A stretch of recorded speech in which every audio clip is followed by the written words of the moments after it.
ಯುದ್ಧದ ಮೊದಲ ಬಲಿ ಸತ್ಯ, ಟ್ರೂತ್. ಜಗತ್ತಿನಲ್ಲಿ ಎಲ್ಲಿಯೇ ಯುದ್ಧವಾದರೂ ಅಲ್ಲಿ ಮೊದಲು ಬಲಿಯಾಗುವುದು ಸತ್ಯ, ಟ್ರೂತ್. ಇದಕ್ಕೆ ಉದಾಹರಣೆಯನ್ನ ಹೇಳುವುದಾದರೆ ಇರಾನ್ ಅಮೆರಿಕದ ಯುದ್ಧ. ಇರಾನ್ ತನ್ನ ಕ್ಷಿಪಣಿಯ ಸಾಮರ್ಥ್ಯ ಸಾಮಾನ್ಯವಾಗಿ 2000 ಕಿಲೋಮೀಟರ್ ಎಂದು ಘೋಷಿಸಿತ್ತು ಮತ್ತು ಅದನ್ನು ಇಲ್ಲಿಯವರೆಗೆ ಪ್ರದರ್ಶಿಸಿತ್ತು ಕೂಡ.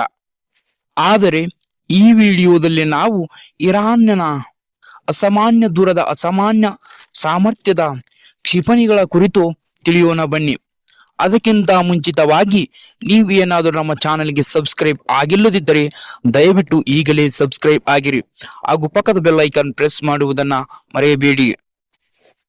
ವೀಕ್ಷಕರೇ, ಇರಾನ್ನಿಂದ 4000 ಕಿಲೋಮೀಟರ್ ದೂರದಲ್ಲಿರುವ ಹಿಂದೂ ಮಹಾಸಾಗರದ ಮಧ್ಯದಲ್ಲಿರುವಂತ ಚಾಗೋಸ್ ದ್ವೀಪ ಸಮೂಹದ ಭಾಗವಾಗಿರುವಂತ ಡಿಯಾಗೋ ಗಾರ್ಸಿಯಾದ ಅಮೆರಿಕದ ಸೇನಾ ನೆಲೆಯ ಮೇಲೆ ಇರಾನ್ ತನ್ನ ಮಧ್ಯಮ ಶ್ರೇಣಿಯ ಬ್ಯಾಲಿಸ್ಟಿಕ್ ಕ್ಷಿಪಣಿಗಳನ್ನ ಉಡಾಯಿಸಿದೆ.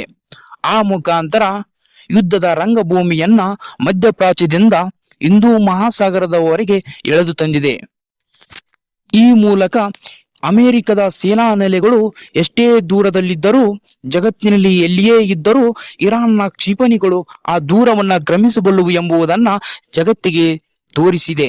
ತನ್ನ ಕ್ಷಿಪಣಿಗಳ ಸಾಮರ್ಥ್ಯ 2000 ಕಿಲೋಮೀಟರ್ ಎಂದು ಘೋಷಿಸಿದ್ದರೂ ಅಘೋಷಿತವಾಗಿ ತನ್ನ ಕ್ಷಿಪಣಿಗಳ ಸಾಮರ್ಥ್ಯ ಅದಕ್ಕಿಂತ 2 ಪಟ್ಟು ಇದೆ ಎಂಬುದನ್ನ ಜಗತ್ತಿಗೆ ಈ ದಾಳಿಯ ಮೂಲಕ ಇರಾನ್ ತೋರಿಸಿದೆ.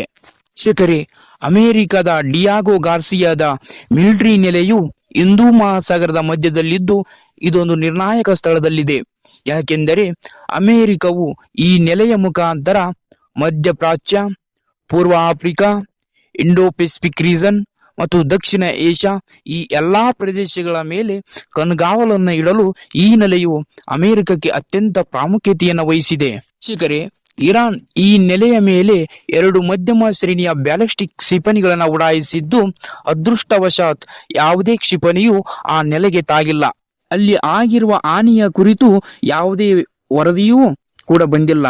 ತಾನು ಕ್ಷಿಪಣಿ ದಾಳಿಯನ್ನ ಮಾಡಿದರೂ ಜಗತ್ತಿಗೆ ಮಾತ್ರ ತಾನು ದಾಳಿಯನ್ನ ಮಾಡಿಲ್ಲ, ತನ್ನ ಕ್ಷಿಪಣಿಗಳು ಅಷ್ಟು ಸಾಮರ್ಥ್ಯವನ್ನು ಹೊಂದಿಲ್ಲ ಎಂದು ಜಗತ್ತಿಗೆ ಹೇಳುತ್ತಿದೆ. ಆ ಮೂಲಕ ತನ್ನ ಕ್ಷಿಪಣಿಗಳ ನಿಜವಾದ ಸಾಮರ್ಥ್ಯವನ್ನ ಜಗತ್ತಿಗೆ ಮರೆಮಾಚುತ್ತಿದೆ. ವೀಕ್ಷಕರೇ, ಇರಾನ್ ಈ ದಾಳಿಯ ಮೂಲಕ ಪರ್ಷಿಯನ್ ಗಲ್ಫ್ ಪ್ರದೇಶಗಳಿಗೆ ಸೀಮಿತವಾದಂಥ ಯುದ್ಧವನ್ನ ಈಗ ಹಿಂದೂ ಮಹಾಸಾಗರ ಪ್ರದೇಶದವರೆಗೂ ಎಳೆದು ತಂದಿದೆ.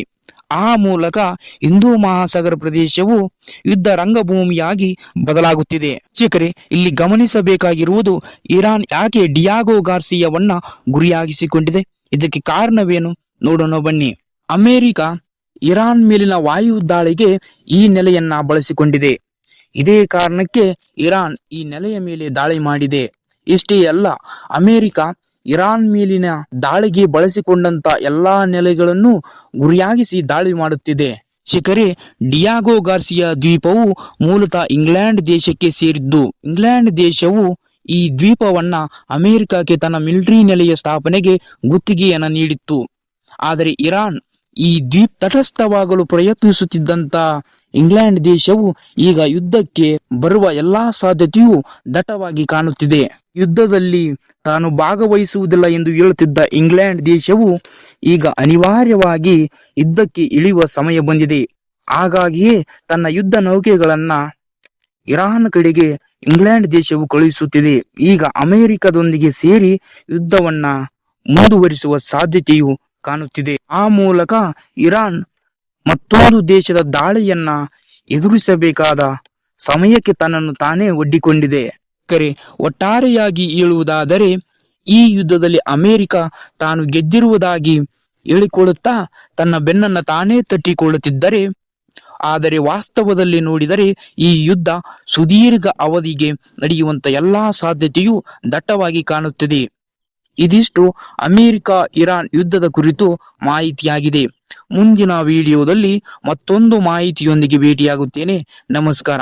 ಈ ವಿಡಿಯೋ ನಿಮಗೆ ಇಷ್ಟವಾಗಿದ್ದರೆ ಲೈಕ್ ಮಾಡಿ, ಶೇರ್ ಮಾಡಿ, ಚಾನಲ್ಗೆ ಸಬ್ಸ್ಕ್ರೈಬ್ ಮಾಡುವುದನ್ನ ಮರೆಯಬೇಡಿ. ಧನ್ಯವಾದಗಳು.